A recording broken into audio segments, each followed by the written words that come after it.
Welcome everyone. So super stoked to have all of you in our little design masterclass. We'll go through some intros, but we're just going to be talking about design principles. We're going to be going through the Norfolk City Guide and going through sort of Ophélie's experience with taking the guide in-house, which was quite the production, as I understand. And yeah, I feel like we can probably just jump right into it. So let's go ahead. Okay, intros. My name is Derek Sharpe. I am the Director of Brand at Crowdriff. I've been at Crowdriff for 3.5 years, I suppose. I actually started there as their senior designer. So my background is traditionally in design, art direction, and now it's kind of like everything visual and brandy crosses over my desk and ideally makes it to the edge of my desk. Yeah, and that's the basics for me, so I'll hand it off to Opie. Hi, everyone. Happy to see cute faces here. So my name is Ophélie Livec. I work at Norfolk. I'm originally from France and work in DMO in France. You may recognize my face. I'm super famous. No, I'm just kidding. I'm also on Destination International 30 Under 30 class this year. And fun fact about me, I actually self-taught myself graphic design during the pandemic. I think the pandemic created great ideas, apparently, for a lot of us. So he could see me as an imposter because I don't have a graphic design degree, but yeah, so I would like to ask some of you online to go and grab a guide from our website because we created our guide in-house. So order your guide and visit Norfolk very soon, please. Yes, so excited to explore the guide and explain a little bit how we did this, why we brought it in-house for the first time, which was a great idea and a crazy one as well. Absolutely. So we do have an agenda, believe it or not. We're trying to be organized if we can. So like I said, we're going to be talking about a bunch of different design principles, design fundamentals, everything from repetition, white space, hierarchy. Some of my favorite parts of this are going to be about typography because it makes a huge difference in your content, especially long form content. It's amazing. And then we'll save a little bit of time for Q&A. So if you are, joining us virtually, feel free to put the questions in the chat. Anyone in the room, feel free to just scream at us at any point in time. Well, I mean, during the Q&A maybe, you know what I mean? But before we actually get into the presentation itself, we're going to do a fun little design exercise. So we do have a QR code up here for everyone in the room. Hopefully it's big enough for you guys to be able to scan it. For those joining online, we have that in the details of the presentation online. You can probably access that through the app and in this room as well. And yeah, it's going to be a fun little exercise. It's a little bit strange, but bear with us. So essentially, or do you want to jump in? I was just wondering if we can see what we're going to do, but we have a really easy exercise.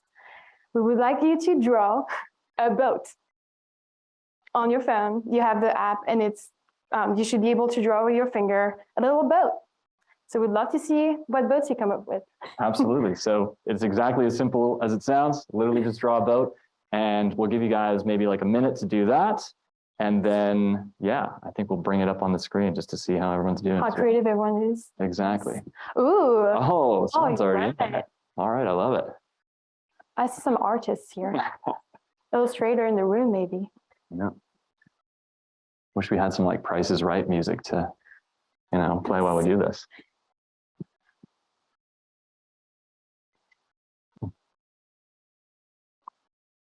Ooh, yeah. Okay. I would go on that boat.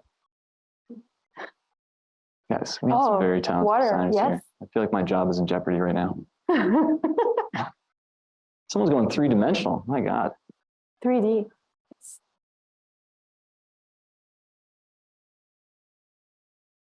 We'll give you a few more seconds here. People are getting putting a little flair on it, putting a little spin on it. I see that one now, a little angled.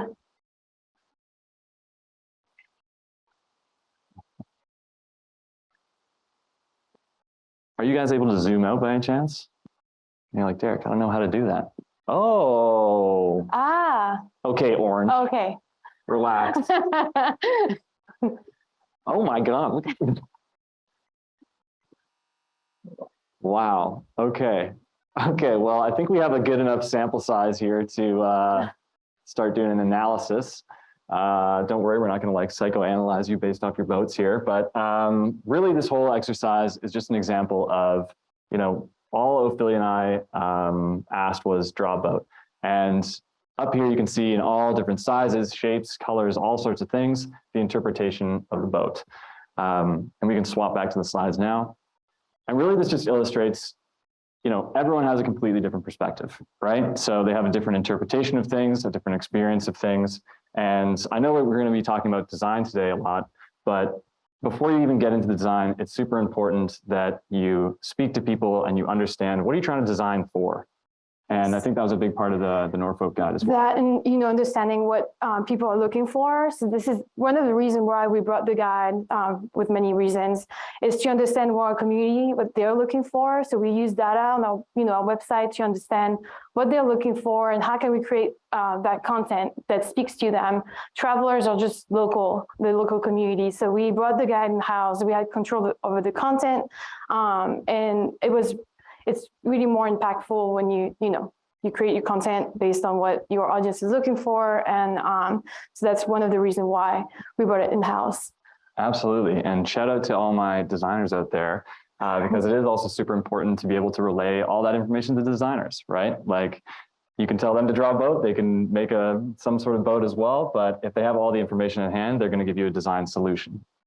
All right, we're getting pretty high level here. Let's bring it back down to earth. Let's jump into some of the design principles. So I'm going to walk through a few of these design principles. We're going to bring it back down to earth with the Norfolk City Guide, and then we'll get us some typography, and yeah, that'll be it.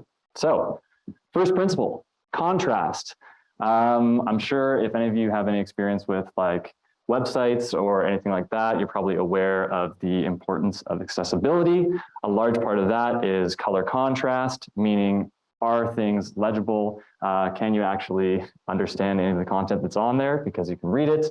That's a really good example of contrast as a basic principle, but really it's just the striking difference between two things. So you can see the example here with the little circle, but it can also be, in typography with serif versus a sans serif. For those who don't know, serif has the little embellishments on it as the sans does not.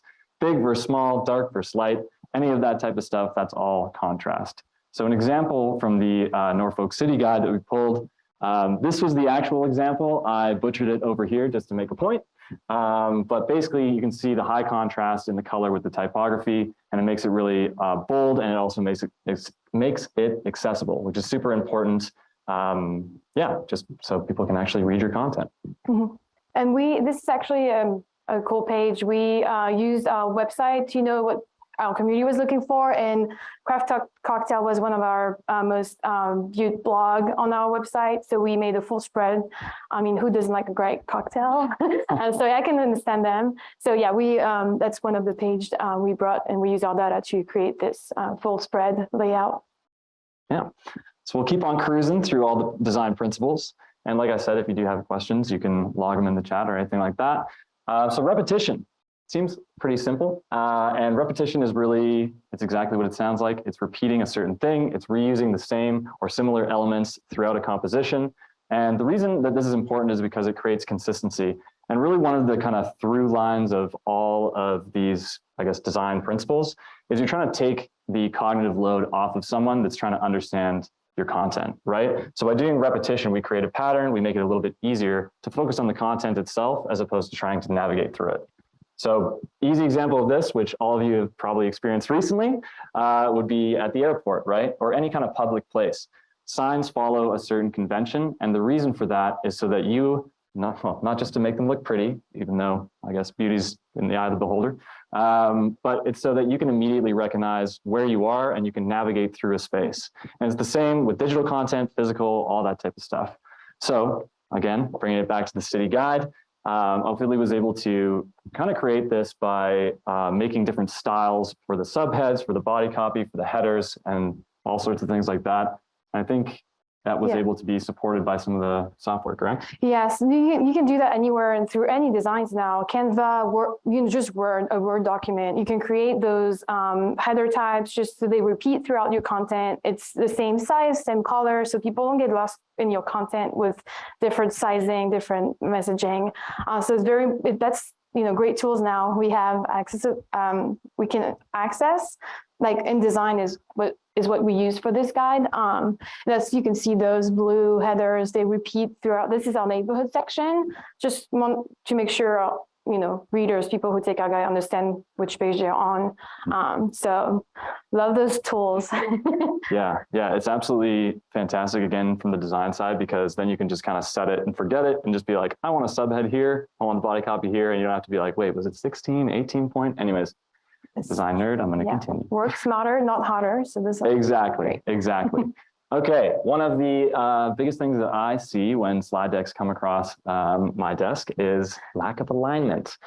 So obviously alignment with your team and all that type of stuff is great as well, but alignment in design is basically when something follows a certain path or a certain invisible line, and aligns multiple elements. So this is sort of represented in a number of different ways, but as you can see here, another example from the Norfolk Guide.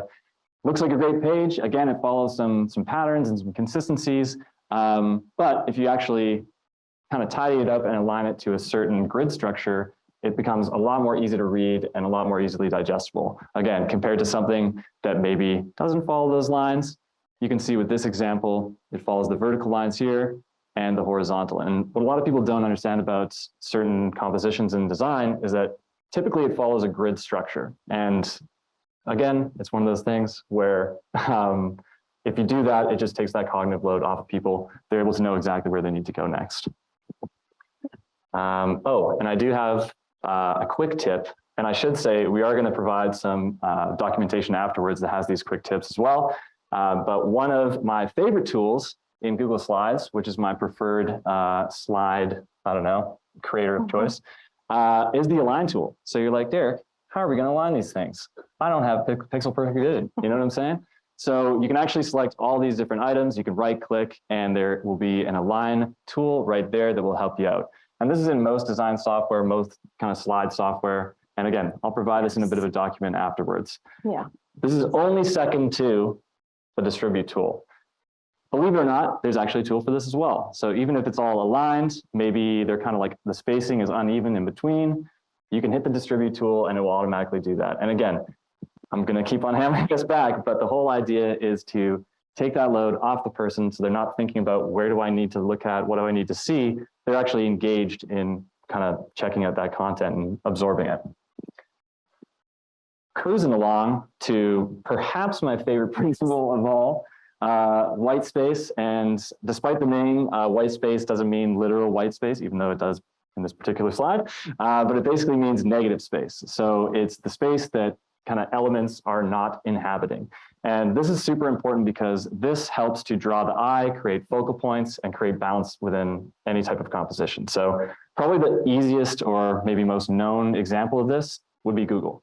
So you can see we have Yahoo, no offense, Yahoo, on this side, and we have Google on this side. And you can see with Yahoo, they're kind of giving you all the information at once. It's kind of a lot to look at. You're like, I'm not really sure what story is most important here. Whereas if you think about what you're trying to do when you're in a search engine, you're trying to find something, right? So what Google's done is they've eliminated all of that visual noise and they just give you exactly the path that you're looking for, which is, I need to find something. Let me put it in the search bar. And you can see all of that white space around the search bar. It's not dead space or anything like that. It actually creates that focal point and draws you in and feeds you exactly where you need to go. That's going to help you kind of, find something on the internet. Okay. Yes. The Norfolk City Guide. Again, yes, I love it. Yes. That's why I'm here. Yeah, exactly. So this same concept is represented here. These are two really beautiful slides created by Ophélie. And, perhaps you're not looking at the negative space, so I can help you out here. The reason why this is so clean and digestible is because it's broken up. It's given lots of room to breathe. And again, you're able to kind of jump from one bit of information to the next. And that is because the white space is there to create that focus for you. Now, there was a bunch of content written for this guide as well. Yes. There's a story behind it. We basically spread the task. It's a all hands on deck for this project. It's a huge project. It's about 52 pages guide. We also have ads in it. So we divide and conquer, and we have one person dedicated to writing on our team. And she wrote, all those paragraphs, and kind of everyone did some writing, because we're all, we live in Norfolk, we love Norfolk, and this is the best way to share with our locals and visitors what we like in our city. So everyone kind of, did some writing. I didn't. They sent me Word docs, and I just put it together.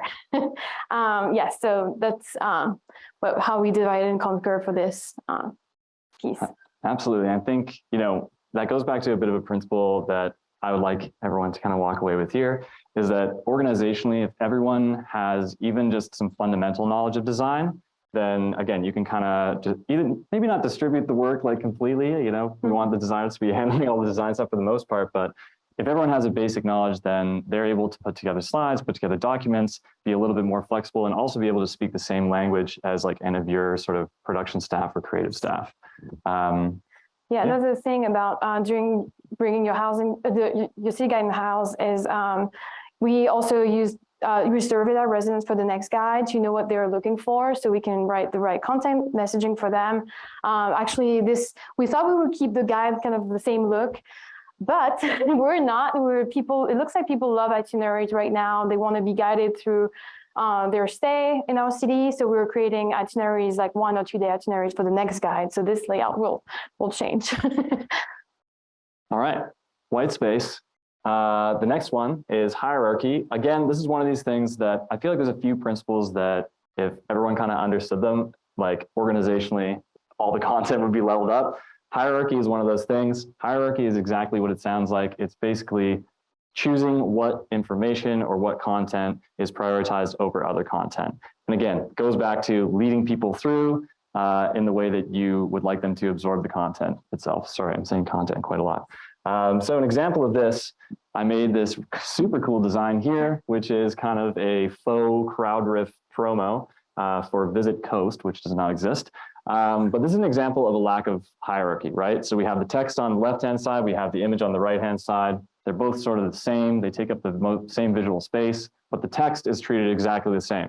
Compared to if we did something like this, where we utilize principles of scale and color, and we kind of use that white space to frame the content on the left-hand side. It's a lot easier to digest. It's a lot easier to know, oh, I'm reading crowd riff first, then maybe I'm looking at the photo, then I'm reading the rest of the content, compared to, again, that other version here. You can also incorporate your branding. That's the way to educate people so they are familiar with your branding, colors.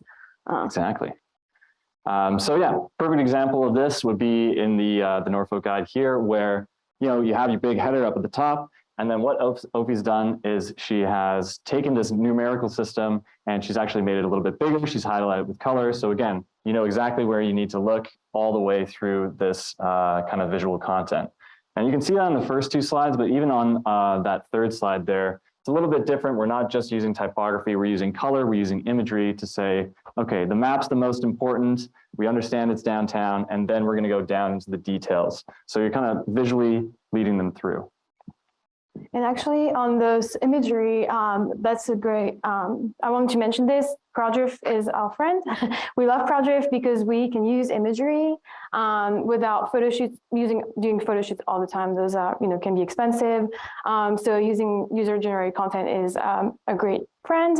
So we use some of our locals or visitors imagery. So with that, we did a contest this year. We had over 100 submissions so far. And we just launched a contest and asked our residents and visitors to participate and just share their best image of Norfolk. It just helps with authentic imagery, not just a Photoshop picture that feel. So it's what you want to be with people. People love to see you in action. So that's why we did launch a contest, and it's working really well. So definitely recommend other destination or even state tourism agents to do that because you will get imagery and great ones. Actually, you can see the ones at the bottom here. Those were submission we got, so we will be using those in the guide. I hope. I still have to decide, but so yeah, definitely recommend using CrowdRiff. This is why we're here. We love CrowdRiff. I promise I did not pay her to say that. No. And you guys are like blink twice if you're under duress. No. And work smarter, not harder again. People will just submit images. They're happy to be featured in your guides or your blog posts on social. So yeah, definitely that was a great success for us so far. Yeah, so those, again, are a number of different design principles. And like I said, we'll be following up with some kind of take-home documents with even more, and you'll be able to kind of go through those. But I did want to wrap this up. Well, we'll do some Q&A afterwards, but I did want to get into typography because it is so important. I'm telling you, people, follow these principles. It'll make things so much better with all your content. First thing I'll talk about is line length, and that is exactly what it sounds like. It is how long is the line of copy. Now, this might seem sort of arbitrary, but bear with me. Basically, you know, if your line length is too narrow, the eye is going to travel back and forth too often. It's going to break up the reader's rhythm, and it's also going to add to a little bit of eye fatigue, like kind of, you know, bouncing back and forth. If it's too wide, then it's hard to focus on the text because you're kind of like reading this long line. You can imagine in a large body of copy coming back. I'm sure you've all experienced this, and you go to the next line and be like, wait a minute, is that the next line or did I jump a line? You know what I'm saying? That happens when the line length is a little bit too wide. But of course, when it's the perfect length, which is at the bottom here, then the reader is able to get into a natural rhythm of reading, easily know exactly where they are, and again, navigate that content and focus on the content itself. So we do have a couple examples from the Norfolk Guide here. You know, I didn't want to butter Opie up too much, so I have a great example and one that perhaps we could workshop. Hence the workshop today. So the example on the left-hand side here, you know, it's a good length. It's not too short, not too long. You can kind of get a good rhythm going through it. But some of this kind of bottom content on the right-hand side here, you can notice that the line length is a little bit wide. So you probably bring that in just a little bit, and that's going to help with the kind of natural rhythm. And again, I'll provide a little bit more guidance because there are certain character limits that will help you stay within a good length. So it's not just so like arbitrary, this is good, this is bad. Yeah, for about that page, the one on the right side, it's an ad, and they wanted the same ad as the previous year. So, and yes, that's a fun fact with bringing a visitor guide in the house. We figured out that we had to design some ads, which wasn't prepared for this, but that's something you could, you may have to do if you were to bring your guide in the house. So we designed about 5 of them over 15 ads. Yes. Yeah, that is a lot of work that you probably did not anticipate. No. Cool. The next one, this is one of my favorites next to like white space and hierarchy, but line height. Same sort of thing here. Again, it's just about navigating through the content. A line height is also known as leading, and it's the space between lines of copy. And if you can do this right, it makes copy so much nicer to read. You can see an example of that up top here. Now it says 100%, 150, and 250. Basically what that means is the space in between the lines is the same with the 100% as the actual lines themselves. So 100, you can see it's a bit tight. Even some of these letters are kind of touching each other. Compared to the 150, it's given a little bit more space. It's a lot more easy to recognize like which line you're jumping to when you're reading through it. And then of course, 250, it's a bit excessive. It's like a lot of space, maybe a little bit too much. So I would aim for like 150%. Specifically with digital, you can go a little bit wider or a little bit, I guess, larger of a percentage. But one interesting thing to note here is that's like an example of body copy. Now, when you see an example of an actual header or a title versus body copy, typically you want the header to be slightly less than the body copy itself. So on the left-hand side, that is 150 for the title and for the body copy compared to the right-hand side where the header is at 100% and the body copy is at 150. So you can see that kind of noticeable difference there. Reason for this, it's just larger. It's larger, so the space is going to be larger as well and more exaggerated. Okay. Holy hell, we actually made through it. All right, so we did want to leave a little bit of time for questions. Hopefully we have some answers. Would love to take some in the room, but also if there's any virtually, we can hopefully pull those up as well. But maybe we'll open it up to all the folks in here. And hopefully there's some questions or stunned silence. That's good too. Yes.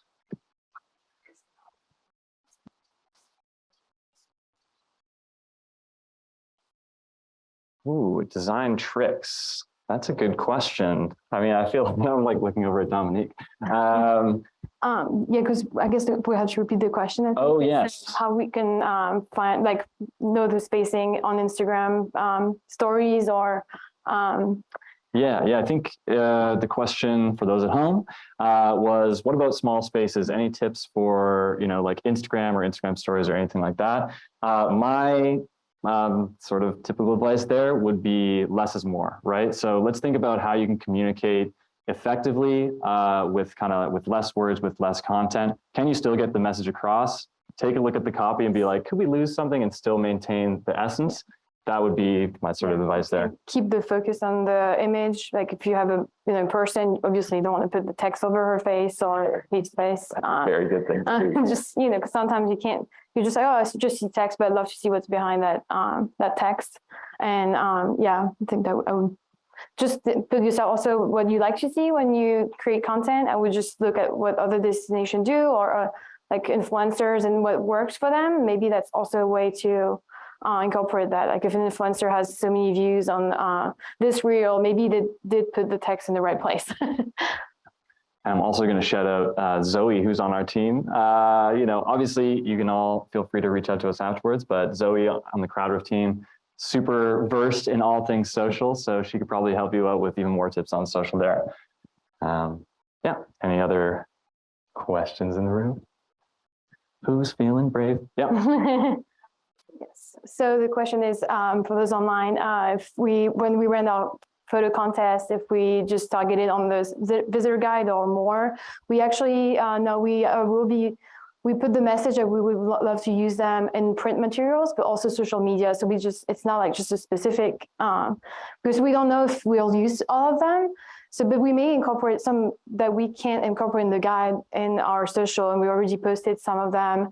So we actually use the uploader, CrowdRiff uploader. So people can submit directly through this and they have to agree to our terms. We can edit your image, but we will be using them on social and some of them in the visitor guide. And we also had a little incentive to help boost that obviously people love and, gift cards and yes. Okay. We did put on the next slide LinkedIn. We love friends, so feel free to connect with us if you have more questions and you're too shy to ask. Yeah. Or if you just love our image, like just go at it, and we can just keep that up there. You can put that on, screenshot and. Feel free. This is the time when you take photos of us now. Yes. We do the photo shoot. Yes. Feel free, please, to reach out on social, on our emails, anything like that. Any design questions you have, especially for Ophélie. I know she has a wealth of knowledge about bringing the visitor's guide in-house. This is honestly like the tip of the iceberg, as we're just scratching it. We will have some kind of follow-up documents that we can share with everyone who came to the session. This will include more design principles, more in-depth knowledge around the Norfolk City Guide and how that was created. Yes, we have some good tips on how you can bring it in-house if you've thought about it. And like I would love to create a creative group. So, start meeting monthly, or if you are interested, that would be a great thing to share ideas between DMOs or state tourism. I think it would be great to have like a cool creative brain group and get that started. So absolutely, and we even have the riff, believe it or not. And the riff, yes. Yeah. Join the riff. Yeah. And I think we have a question. Okay, so what made us make the decision to bring in the house and how big our team is? So our team is 6 now. We grew our team.